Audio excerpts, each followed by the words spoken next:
In this video, we will be finding the probability of one event or a second event occurring. But before we do that, let's talk a little bit about what theoretical probability is. If an event has equally likely outcomes and its sample space has equally likely outcomes, the theoretical probability of an event, denoted P of E, is the number of outcomes in the event over the total number of possible outcomes. Let's think of a simple example. Let's say you flip a fair coin and you can either get heads or tails. The probability of getting heads, well, there are two possible outcomes and they're equally likely, heads or tails. So I'm going to put a 2 in the bottom because that's my total number of possible outcomes. And the number of outcomes that are heads is 1. So the probability of getting heads is 1/2. We can express a probability as a fraction, we can express it as a decimal, or we could express it as a percent. If it's a fraction or a decimal, probabilities range from 0 to 1. Probability of 0 means that the event will definitely not occur, it's impossible. And a probability of 1 means that the event will definitely occur. And in percent form, that's from 0 to 100%. So probabilities always have to be in that range. Again, the probability of an event can range from 0 to 1. If the probability is 0, it's impossible. If the probability is 1, it is certain. Here's a problem to review simple probability. Pause the video and see if you can do these on your own, and then play the video and see how you did. Hopefully you had a chance to try these on your own. A 6-sided die is rolled. The set of equally likely outcomes is 1, 2, 3, 4, 5, or 6. Find the probability of rolling each of the following. The probability of rolling a 4, one of the outcomes is a 4, and the rest are not a 4. There are 6 equally likely outcomes, so the probability of rolling a 4 is 1 out of 6. The next one, the probability of rolling an even. The even sides of this die are 2, 4, and 6. There are 3 sides that are even out of 6 total, which reduces to 1/2. The probability of rolling a number less than 3, there are 2 sides that are less than 3, 1 and 2. 3 would not be less than 3, so it's not included. So we get 2 out of 6, which reduces to 1/3. The probability of rolling a 3 or a 5. A 3 or a 5 would be 2 of the sides of the die, so 2 out of 6 again, or 1/3. The probability of rolling a 7. There is no side with 7 dots, so that is impossible, and the probability is 0. The probability of not rolling a 2. Well, there's one side that is a 2, and the other 5 are not 2s. So 5 out of 6 is the probability of not rolling a 2. Before we can talk about probability of events involving OR, we need to define mutually exclusive events. If it is impossible for events A and B to occur simultaneously, the events are said to be mutually exclusive. So 2 events that are mutually exclusive cannot occur simultaneously or at the same time. Let's look at an example. You randomly select an integer from 1 to 100. State whether the events are mutually exclusive. The integer is less than 40. The integer is greater than 50. It's impossible to select a number that's both less than 40 and greater than 50. So these events are mutually exclusive.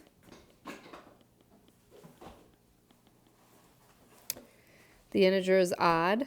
The integer is a multiple of 4.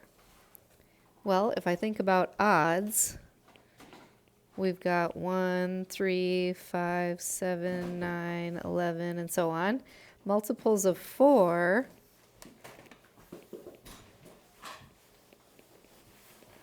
4, 8, 12, 16, and so on. There are no odds and multiples of 4 that are the same number. It's impossible to find a number that is both of those things because all multiples of 4 are even. So these events are also mutually exclusive. The integer is less than 50. The integer is greater than 40.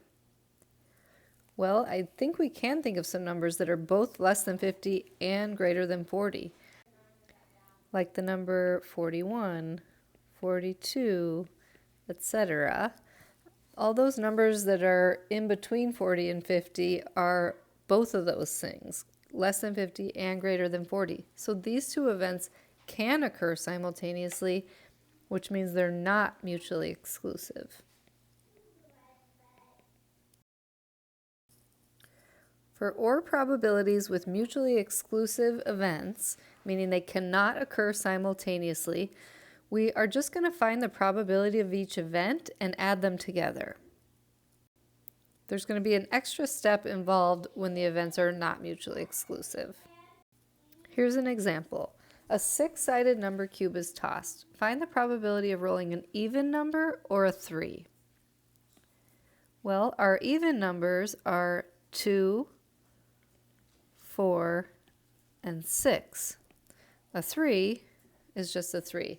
There's no overlap in those two events. They cannot occur simultaneously. If I roll an even, I cannot roll a 3. If I roll a 3, I cannot roll an even. They can't happen simultaneously. So since they are mutually exclusive, I'm going to add their probabilities together. So the probability of rolling an even plus the probability of rolling a 3. The probability of rolling an even is 3 out of 6. The probability of rolling a 3 is 1 out of 6. When we add fractions, we have to have common denominators, which we already have. So I just add the numerators and I get 4 out of 6. And that reduces to 2/3. If you draw one card from a standard 52 card deck, find the probability that you draw a king or an ace. In a standard 52 card deck, there are 4 kings and there are 4 aces. And there's those two events, drawing a king or drawing an ace, are mutually exclusive because if you just draw one card, you can't get both a king and an ace at the same time. So we're going to add the probability of getting a king plus the probability of drawing an ace. And the probability of drawing a king, there are 4 kings out of 52 cards in all. The probability of an ace is also 4 out of 52. Adding those together, we get 8 out of 52. And reducing that, we get 2 out of 13. A 6-sided number cube is tossed. Find the probability of rolling a number less than 4 or an even. The numbers less than 4 are 1, 2, and 3. The evens are 2, 4, and 6. The side 2 I highlighted for both because it's both less than 4 and even. That means these events are not mutually exclusive because they can occur simultaneously.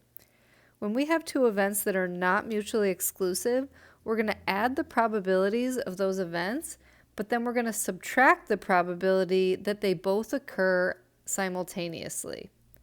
So in this example, I'm going to find the probability of rolling less than 4 plus the probability of an even minus the probability that the number is both less than 4 and even. So the probability that it's less than 4 is 3 out of 6. The probability of an even is also 3 out of 6. But there was one side that was both even and less than 4. So I'm going to subtract 1 out of 6. and that leaves me with 5 out of 6.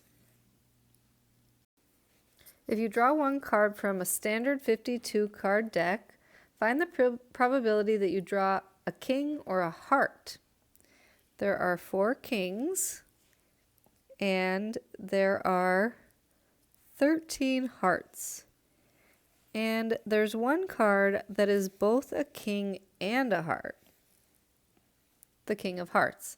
So these two events can occur simultaneously if I get a King of Hearts.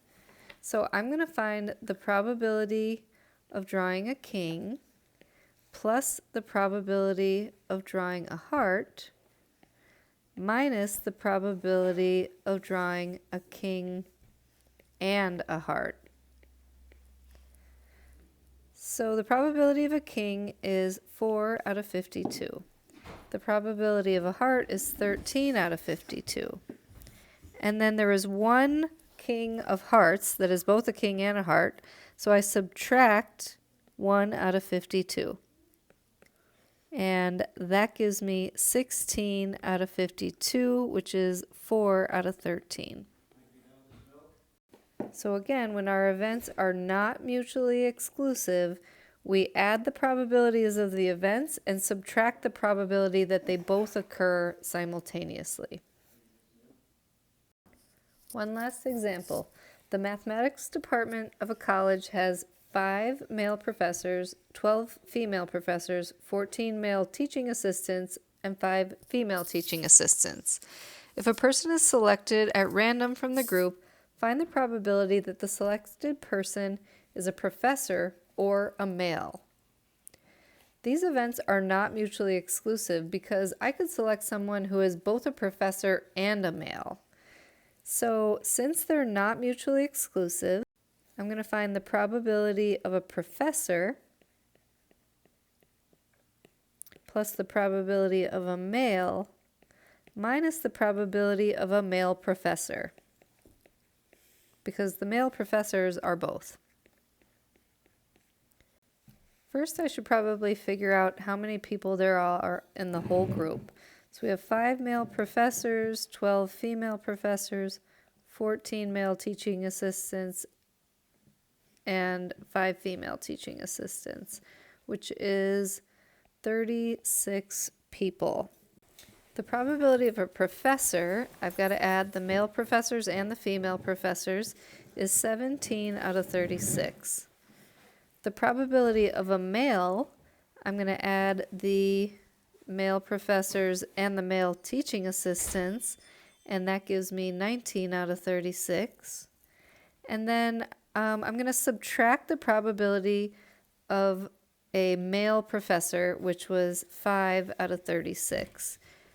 The male professors were counted in both the professors and the males, so when I subtract them at the end, that makes them only get counted once. And that gives me 31 out of 36.